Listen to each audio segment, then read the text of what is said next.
Good morning and hello. My name is Hunter Sutherland, and I am the editor-in-chief of Volume 22 of the Vermont Journal of Environmental Law, also known as VJEL. I am honored to have the privilege of introducing you all to today's event. Don't be a fossil fool, transitioning to, living in, and protecting a decarbonized world. This year has presented unique challenges, and I want to first highlight all of the hard work our symposium editors, Austin and Antonia, have dedicated to this event today. The logistics behind organizing an online event such as this is no small task. However, we hope that this remote format is able to provide more accessibility and engagement for all of our participants today. On behalf of VJEL, we would like to thank you all for attending and participating in today's event. Similar to the unique format, this year we also have a unique audience, as anyone is able to tune in today. This gives us the amazing opportunity to hear perspectives and questions from law students, practitioners, industry experts, and the valuable members of our community. Immense care and thought has been put into the selection of speakers and panels this year. The panels today include topics of clean energy justice, climate goals, nature-based solutions, and protecting our grid. Each will facilitate a discussion around the value of transitioning to clean energy. The goal is that each and every one of you watching will take today's event as an invitation to become part of the solution and not remain a fossil fool. With that, I am pleased to introduce our faculty advisor, John Echeveria. Thank you, Hunter. I am John Chavarria, and I'm on the faculty here at Vermont Law School. I have a strict 4-minute limit for some introductory remarks. First, let me start by congratulating Andrea Douglas and Austin Scarborough, along with their fearless leader, the editor-in-chief, Hunter Sutherland, for all the work that has gone into this conference, which I'm sure will be a great success. Secondly, I want to emphasize that VJEL will be publishing a book of volume 22 of articles coming out of this conference. I know a number of the speakers have already been in touch with the editors, and indeed some have already produced draft articles. But I know the editors will be interested in speaking with other speakers today to gauge their interest in producing an article. And I encourage as many of you as possible to take advantage of that opportunity. And we're very grateful to all of those who are planning to publish and who are considering publishing in the journal. Finally, I just wanted to pause briefly to highlight the obvious but very significant fact that this is a virtual conference.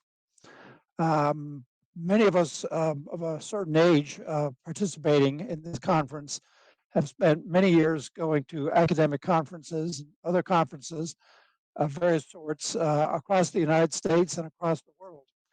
And we've enjoyed those, and we've gotten a great deal out of them. But particularly in recent years, in the back of our minds, there's been a certain wonder about whether or not we were acting responsibly, whether we were making a good use of time and energy, and most significantly, whether in the era of climate change, we were acting responsibly, particularly when we were going to conferences about climate change, and we were getting on jet airplanes in order to attend the conferences. The COVID pandemic has obviously changed everything, our behavior and our thinking. According to a very recent article in Science News, the first half of 2020 saw an unprecedented decline in CO2 emissions, unprecedented, much greater than in the fiscal crisis of 2008 or the oil crisis of 1979. Over this period, the first 6 months of 2020, we've seen an 8.8% decline in carbon emissions relative to the same period in 1999. Not surprisingly, the largest decline has been in the transportation sector. The residential sector, where we're all living and working, not surprisingly, has not seen the same kind of decline. So I think we've all discovered, somewhat to our amazement, I certainly have, that we've been able to cope remarkably well with the new challenges. We've learned how to teach and how to conference remotely. And we've found, although it's imperfect and it has its drawbacks, that it can be very effective and enjoyable. But I think more interestingly is it's disclosed all sorts of new advantages and new opportunities that we were not aware of. Um, we had a colloquium recently here at the law school of various academics, and we were able to be joined by somebody from Sri Lanka, who otherwise would simply not have attended the conference. Today, we're joined by folks from Texas and California and Idaho in the audience, potentially worldwide in scope. Our keynote speaker hails from, is it a nation now? The great nation of Scotland. And I found in my teaching and in my conferencing that this ability to bring more people in really enriches our learning experience beyond what was possible in the physical conferencing realm. So welcome to the 2020 VJEL conference and welcome to the future.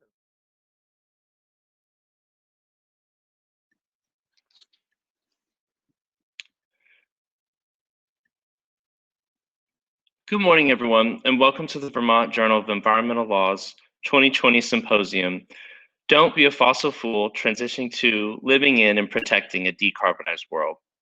First, we want to thank all of you for attending, but we want to say that we hope you, your families, and friends are all staying safe during this pandemic. Typically, this symposium is held in person, but we made the switch early on to a completely virtual format so that we can safely gather for such an important conversation. In February, Antonia and I started to work on this symposium, and we wanted to touch on critical topics of environmental law, but root them in one common theme. As I'm sure you know by now by all of our posts, these 4 topics are clean energy justice, state climate goals, nature-based solutions, and grid security. All of our topics today are rooted in energy, from where solar facilities are built in certain communities, a nod to our first panel, to how states achieve climate goals through renewable energy and transportation, our second, how nature is used to reduce emissions, our third, and how we protect our grid, our fourth and final panel. Each of these panels play an integral role in our society as a whole. And what better person to speak on the overall topics and their root in energy than our keynote speaker, the global scholar, Raphael Heffron. And even now, months after COVID-19 has taken its toll, and since we initially established our panels, these topics have proven to be more important than ever before. Today, we have speakers from not only across the United States, but from all over the world. We want to apologize that we couldn't get you all a trip to Vermont in the fall, which, if you haven't heard, is the best time to be here. But we are so excited to hear your insights and thoughts today. So Antonia will lay out the logistics for the day, including Q&A opportunities, raffle prizes, and thank yous, but I have a few quick personal thank yous. First, I want to thank the Vermont Law School professors and staff who have helped us to get here today. Law school is quite the challenge, but whether it was Professor Latham in our first semester letting us know that it will all be okay, Professor Fregosi assisting us through the appellate process, or the lovely ladies in the cafe who are never without a smile and have always lended a shoulder to lean on. Each employee of this incredible school has helped and shape Antonia and me to become who we are today, and for that we thank you. And finally, I want to thank Andrea Douglas, my fellow symposium editor and friend. We have become such close friends since the beginning of our very first class together, and we are having an absolute blast closing out our time here at Vermont Law School by creating this symposium. So now I'll pass it over to Antonia, and for all of you watching, thank you, and remember, don't be a fossil fool. Good morning, and thank you all for joining us for VJEL's 2020 Symposium, and thank you, Austin, for those kind remarks. My name is Antonia Douglas, and I'm the other Symposium editor for VJEL. Both Austin and I appreciate your attendance, and have worked hard over the past 7 months to bring experts, academics, practitioners, world leaders, and other professionals to help facilitate the conversation around decarbonization. We will be getting things started in a few minutes. we wanted to lay out how this virtual symposium will work. Each panel will roughly be an hour and 15 minutes. Each speaker will have 15 minutes to speak, and there will be 15 minutes for questions at the end of each panel. While the panelists are speaking, please feel free to put your questions in the comment box on the live feed or comment on the Facebook Live. We will be collecting the questions while they're speaking and asking them at the end. At the end of each panel, our team will be selecting raffle prize winners. And if you are a winner, you will be receiving an email from Austin or I stating that you've won and the steps going forward to collect your prize. In between each panel, there will be a short intermission around where we'll be switching speakers behind the scenes. These breaks will be around 10 minutes to give you all a chance to get away from your screen, as we've all been heavily on our screens since the COVID pandemic started. Lastly, please note there's a slight change in the schedule. Our climate goals panel will now end at 1 p.m. and not 12:45 p.m. And we will take a break for lunch from 1 to 1:45. But please feel free to take your lunch earlier if you want. Before we start, I wanted to thank a few people who have been critical to helping Austin and I creating this virtual event. First, thank you to all of our speakers and moderators for being here today and to facilitate this crucial conversation. This event would not have been successful without all of you.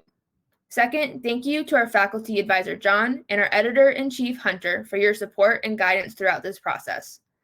We'd also like to thank all the VLS staff and faculty who have helped us transition to a virtual symposium and to help promote the event online. Lastly, we would like to thank all of our VJEL staff, and specifically our symposium and web committee, who have been promoting this event heavily on social media and helping Austin and I plan the event throughout the semester. I would also like to personally thank Austin Scarborough for joining me as co-symposium editor back in February, when we had this crazy idea of trying to come up with a decarbonization and clean energy symposium for the fall. The symposium would not have been possible without our teamwork and planning since March.